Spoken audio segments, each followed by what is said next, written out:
अस्सलाम वालेकुम, welcome to my channel let's cook with Aish. आज मैं आपको बनाना सिखाऊंगी डिलीशियस बिरयानी। आप किस तरीके से तैयार कर सकते हैं और बहुत सारी टिप्स आपसे शेयर करूंगी कि आपका चावल खिला खिला कैसे नज़र आएगा। अच्छी बिरयानी या कोई भी चावल की रेसिपी जिसकी निशानी ये होती है कि आपका चावल बनने के बाद खिला खिला नज़र आए। आप मेरी वीडियो को लास्ट तक देखना मत भूलिएगा। अगर आप मेरे चैनल पर न्यू आए हैं तो चैनल को सब्सक्राइब करें, वीडियो को लाइक एंड शेयर कर दें।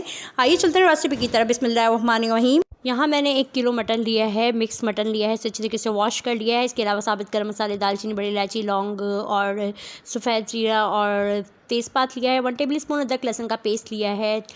3 जो है टेबल स्पून हमने घी लिया है। ये कहाँ यूज़ करना है वो भी मैं आपको बताऊंगी। 1/2 टीस्पून हमने जर्दे का रंग लिया है। 1/2 प्याली हमने दही लिया है और 4 टमाटर लिए हैं।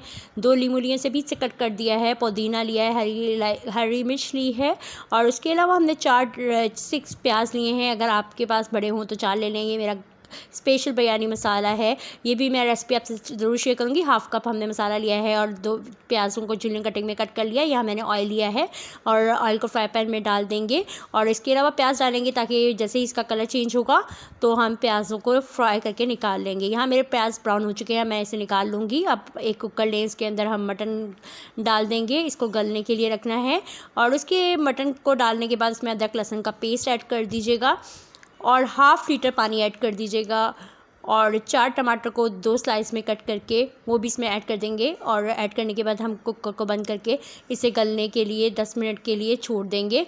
और यहाँ मेरा गोश्त मुकम्मल गल चुका है। अब मैं यहाँ इसको पील ऑफ करूँगी। जो छिलके ऊपर आए थे उसे मैंने उतार लिया है चिमटे से। अब ये जो घी था इसे मैंने प्याज़ों वाला उसे मैंने अब इसमें ऐड कर लिया है, जिसमें मैंने प्याज ब्राउन किए थे वो घी ऐड कर लेंगे। और उसके साथ हम जो मेरा 1/2 कप स्पेशल बिरयानी मसाला है, इसकी रेसिपी आपको अनकरीब मिल जाएगी, ये भी मैंने इसमें ऐड कर दिया है। उसके अलावा हम प्याज इसमें ऐड करेंगे जो ब्राउन किए थे, 1/2 ऐड कर दिए हैं और बाकी गार्निशिंग के लिए कुछ मैंने रख लिए हैं। ऐड करने के बाद जैसे ही इसमें हम दही डाल देंगे और इसे भूनेंगे और यहाँ भून चुका है। अभी ये मैंने 5 गिलास चावल लिए हैं, उसको अच्छी तरीके से वॉश करने के बाद भिगो दिया है। मैं 15 मिनट तक इसे भिगोऊंगी। इसके बाद मैंने एक पतीली में पानी जो है डाल दिया है और मैं ऑयल डाल रही हूँ। 1 टीस्पून हमने इसमें 1 टेबल स्पून हमने ऑयल लिया है। उसके अलावा ये साबित गरम मसाले मैंने इसमें ऐड कर दिए हैं। उसके अलावा मैं इसमें सॉल्ट ऐड करूँगी। मैं 3 टेबल स्पून हम इसमें सॉल्ट ऐड करेंगे। 1 टेबल स्पून मैंने ऐड कर लिया है। मैं आहिस्ता आहिस्ता इसमें सॉल्ट ऐड कर रही हूँ और जैसे ही ये बॉयल्ड हो जाएगा पानी तो इसमें हम चावल को ऐड कर देंगे। 3 टेबल स्पून नमक ऐड करने के बाद हमने यहाँ चावल को ऐड कर दिया है। ऐड करने के बाद हमने 1 टेबल स्पून हमने सिरका लिया है, वो भी जब बॉइलिंग पॉइंट पे चावल होंगे तो इसमें ज़रूर डालना है। और चावलों को हमेशा हिलाते नहीं हैं, जब भी कोई भी चावल बनाए जितना हिलाएंगे आपके चावल सारे टूट जाएंगे। यहाँ मेरे चावल गल चुके हैं और गलने के बाद अब मैं इसको पानी को निकाल लूँगी। अब यहाँ मैंने पानी निकाल लिया है। अब यहाँ देखिए मेरे चावल कितने खिले खिले नज़र आ रहे हैं। इसकी वजह ये कि मैंने इसको ज़्यादा हिलाया नहीं है। और यहाँ मैंने जो ग्रेवी तैयार की थी बिरयानी के लिए मसाला, उसके ऊपर अब हम चावलों की तह बिछा देंगे। यहाँ मैंने चावल बिछा दिए हैं। उसके साथ मैं इसके ऊपर गार्निशिंग के लिए जो प्याज ब्राउन थे वो डाल देंगे। प्याज ब्राउन डालने के बाद इसके ऊपर हम प्याज ब्राउन डालने के बाद हम इसके ऊपर जो है हरी मिर्च और पुदीना वगैरह जो मैंने गार्निशिंग के लिए रखा था उसको भी आहिस्ता आहिस्ता करके इसके ऊपर हम ऐड कर देंगे, जैसे मैं यहाँ कर रही हूँ। आप भी बिल्कुल इसी मेरी रेसिपी को बिल्कुल मेरी स्टाइल में फ़ॉलो करिएगा। और यहाँ मैंने जर्दे का रंग भी इस पे ऊपर डाल दिया है।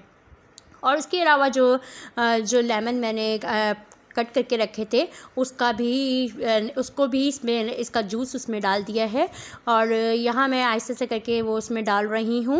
और डालने के बाद फिर जो है आप इसके ऊपर जो है लास्ट के अंदर हम इसके ऊपर घी फैलाएंगे।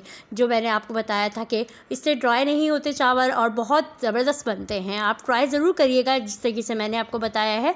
और यहाँ हम इसको दम के लिए रखेंगे। पहले आँच को फ्लेम को तेज़ कर देंगे ताकि जो है भाप भर जाए, फिर बिल्कुल लो डिम आंच पर हम इसको निकाल लेंगे। और ये देखें कितनी ज़बरदस्त बिरयानी बन गई है। 15 मिनट के लिए मैंने इसको दम लगाया था और ये माशाल्लाह कितनी खिले खिले और मज़ेदार चावल आपके सामने हैं। आप मेरी रेसिपी को ज़रूर फॉलो कीजिएगा और मुझे बताइएगा कि ये कितने मज़ेदार चावल किस तरीके से मैंने बनाए हैं, तो आपको भी पसंद आएंगे।